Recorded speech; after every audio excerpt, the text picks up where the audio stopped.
Thank you. Good morning, everyone. 안녕하세요. It's my great pleasure to talk today. That what lesson that I have learned from my SCR. My name is Prakasit C from Jalan Prasharak Hospital, Bangkok, Thailand. I declare no financial disclosure.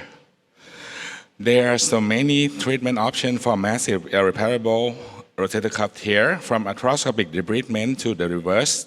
Today I will focus on my work on SCR. SCR is one among the various surgical options. I started to do the SCR since 2018 when I came back from fellowship program with Dr. Mihara. Until now, I always use the fascia lata autograft, the B-shaped positions, and specific rehabilitation program for my patients. And the lesson I've learned, I want to talk to you today are regarding to the indication and patient selection, the graft choice, the surgical techniques, and the rehab programs. Let's start with the indication. There are the preoperative evaluation that I always did. The MRI, the pain X-ray, and the intraoperative finding always provide the information for me to make a good decision for the treatment.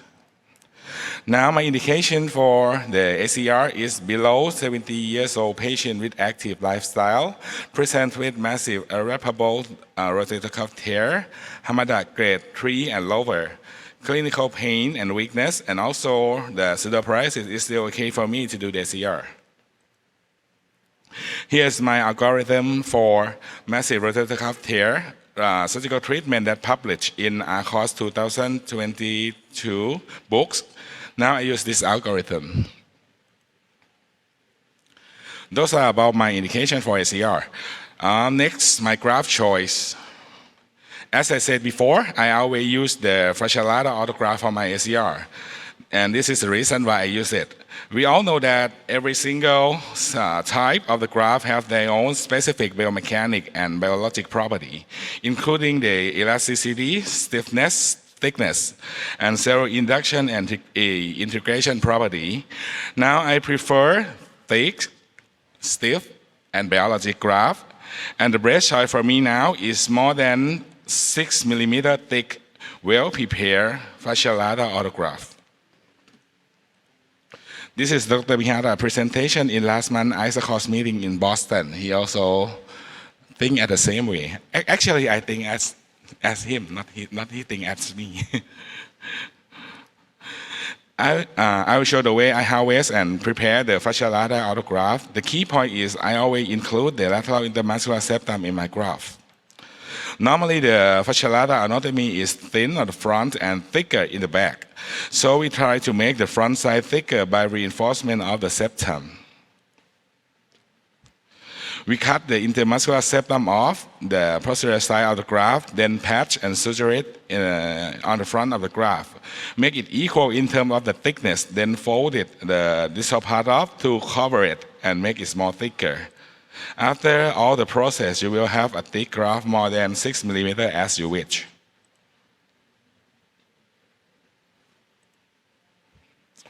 This is my mechanical paper that Dr. Mihara showed how important the thickness for the SCR. Comparing 4 conditions of shoulders from normal to tear, then SCR with different graft thickness. The results show significantly increase of the superior translation of rotator cuff tear model, and only 5 millimeter SCR can restore it to the normal translations. Not only the biomechanical study, there is the multi-center study that showed the structural and clinical outcome of at least 6 millimeter thick fascia lata graft SCR. The study showed only 11.7% of graft tear rate, with good clinical score associated with graft healing patient. So these are the reasons why I use the fascia lata autograft. Regard to the the donor side morbidity. For me, for my harvesting techniques, it requires a big incision to get a good graft. Maybe it looks like a bit scary from the start, but after 1 month, it will be okay. And the patient didn't mention about it. From the 1 month photo that I show, I think the donor side morbidity is not that bad. But recently, there is a technique from Portugal. They use the small incision to get the fascia lata graft from only 2 centimeter incisions. They can get a longer graft to fold it more time than me, maybe 3 or 4 times, but I use only 2.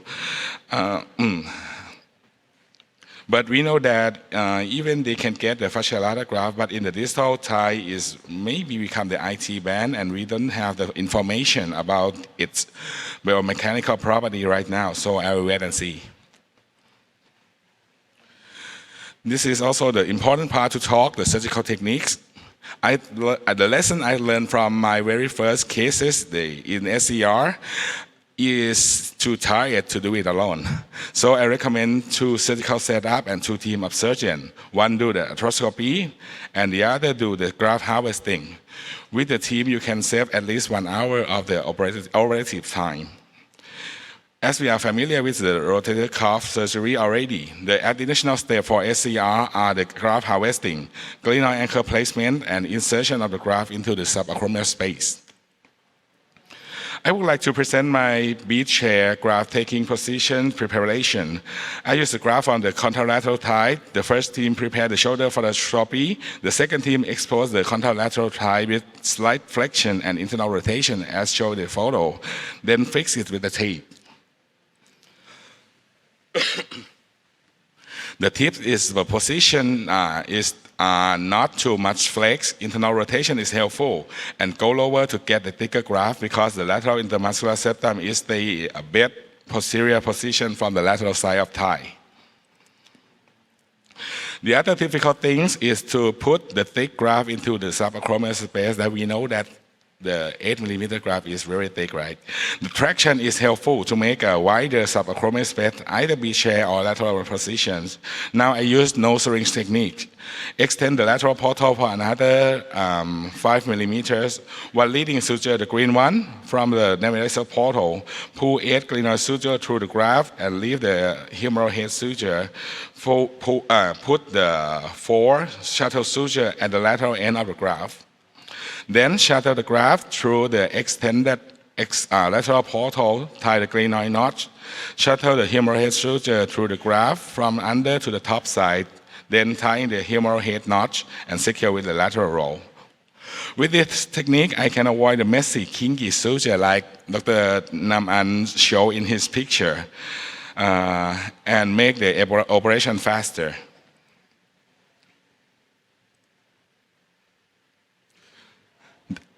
These are the hidden pearl. How can I achieve the external rotation? Making the continuity of the external rotator to the humeral head and facilitating the muscle power by restoring the center of the rotation. The key point is the posterior side-to-side suture.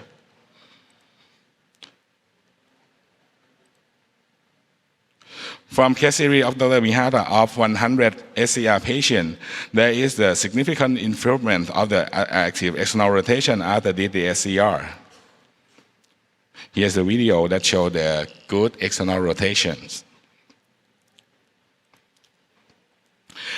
Now, there are so many techniques of SCR in the literature. I have to admit that I don't know every single technique, and for me, I still adapt my techniques all the time to make the operations easier and with the same good result. Next is the rehabilitation program that I use for my SCR. I use the program that I adopt from Dr. Mihata. In this table, you will see that the program is a little bit slower than usual, like the pendulum on the fourth week and passive OM on the 5th week. But right after 4 to 6 months of surgery, I observe in his OPD the patient has no defect in ROM. I would like to use this chance to present my SCR series in Thailand with 1 year follow-up period. Since 2018, I gathered the information of 34 SCR patients present to me with mainly pain and some of pseudoparesis. This is the demographic data, including enrollment size, the age group, the sport involvement, and the working. Here's the result. Reverse pseudoparesis, 4 from 5 cases, 90% improved in pain, and nearly 90% improved in return to normal activity.